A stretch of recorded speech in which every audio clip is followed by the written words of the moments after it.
Alright, that's on, that's running, sounds pretty good, levels are looking good now. Let's crank on this guy right here.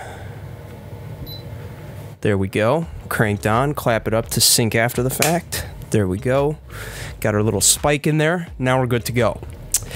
What's up, guys? What's going on? Little surprise video today. Typically I like to upload Sundays and Wednesdays, but today we're doing a little Tuesday evening video because I want to discuss something that's been bugging me. I want to discuss something that I've been seeing in my neighborhood, around the state, pretty much everywhere on Facebook, YouTube, you name it. Everybody who has dormant lawns that are so far dormant and they're trying to water them out of it. Now, my friends, you guys have known I've done so many videos on this channel where I've talked about proper watering schedules, the right sprinklers I recommend, all sorts of stuff. I have like a whole little irrigation series of videos that I've been doing, but one thing I wanted to preface is it's okay to take your lawn out of dormancy if a couple of things are present. Number one, your commitment to water, and number two, the fact that your lawn isn't that far gone into dormancy. So basically what I mean by that is, like we've discussed in earlier videos this year and in years past, the best way to gauge when it's time to start watering the lawn is to take a look at the lawn itself, right? Look for visuals. Once you notice it's starting to turn a tick gray, blue, brownish, if you will, and it starts to look a little different from the areas that do have a sufficient amount of water, then that's definitely an indicator that you're gonna want to go ahead and start watering. Now, that's true to a certain extent. Let me explain what I mean by that. So, as you probably saw in the thumbnail of this video, my next door neighbor's lawn, I take care of it. I have it on a regimen, but this year, because it doesn't have an irrigation system and I don't plan to do anything special to it this fall, I haven't been watering it. And as you can see, it is looking a little rough. It's looking a little toasty, right? It's taking a bit of a beating. But this is the part that I want to go ahead and preface to you guys. So when you notice your lawn's looking crispy brown like this, and maybe you haven't watered them for a good month to the point where they have got this far, maybe you haven't had any rain, maybe it's been very hot,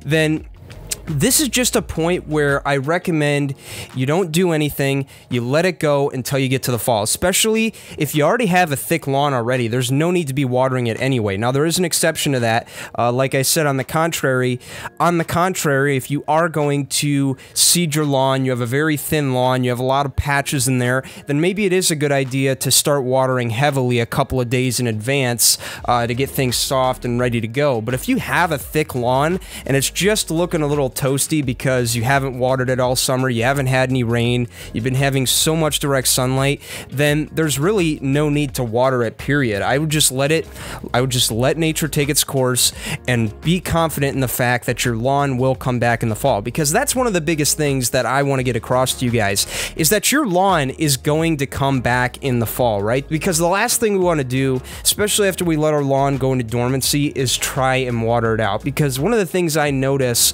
when I look around my neighborhood, when I look around my state, is I notice all of these lawns who haven't been irrigated for quite some time, and I notice the homeowners out there with their little oscillating sprinklers that don't really do anything watering their lawn, and they're doing that like every night. And now, first off, one of the things that's wrong with that is they're watering at night, which is definitely not good. And number two, they're probably not watering deep enough if you have to water daily, like we've talked about before.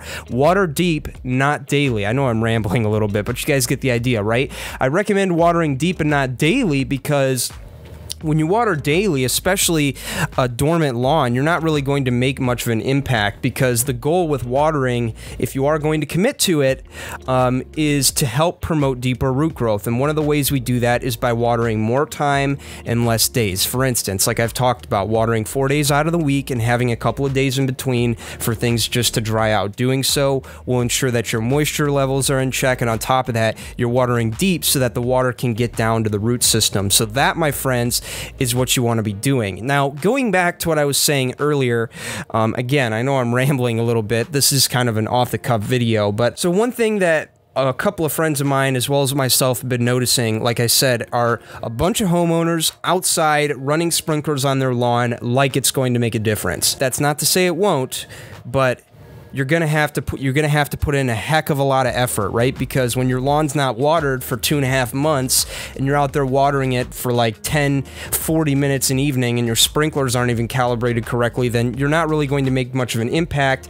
And if you're not staying committed to the watering, one of the issues you can run into is the lawn not knowing what to do with itself, right? It's going to be confused, especially in this trying time it's in right now. It's going to be like, do I go into dormancy? Do I come out of dormancy? What do I do? My homeowner's not taking care of me in the way that I need to. So if you're going to commit to taking your lawn out of dormancy, then what I would suggest is making sure that, number one, you have an irrigation system. Because if you don't have an irrigation system, let's be real, as much as we say we're committed, we're not committed. Because I've fallen into this trap with myself so many times where I'm like, you know what, this year I'm going to commit to watering the lawn fully by hand and I'm going to keep it irrigated. Now, if you have an irrigation system, this is totally doable, right? Just set it for those 4 days a week like I've talked about in this video here, and if you do that, all should be fine and the lawn will eventually come out of dormancy. But then again, going back to what I said earlier in this video, if you haven't been watering this summer,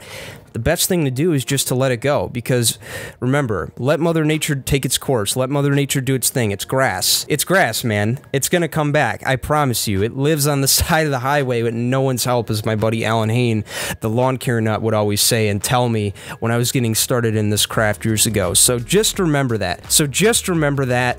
Keep that in mind. If your lawn's looking crispy, if it's looking dry, that's all you need to do. So my friends, if I'm going to ask you this one solid, please, if your lawn is so far into dormancy that it looks like this, please don't try to water it. Let Mother Nature take its course. I promise you, it's going to come back in the fall. So I hope you guys enjoyed this. If you did, please leave a like, leave a comment down below. Please subscribe, because we make all sorts of cool educational videos that are probably a little more well thought out than this particular video on how to achieve the perfect lawn in your neighborhood, or how to better the overall aesthetics of your lawn in the long run. So make sure you subscribe to see a bunch of other upcoming videos within that regard as we head into overseeding time. So with that, I'm Jake the Lawn Kid. Thank you for watching. I'll see you guys next time. If I don't see you guys next time, your lawn is going to be dominated. See you later. Shh.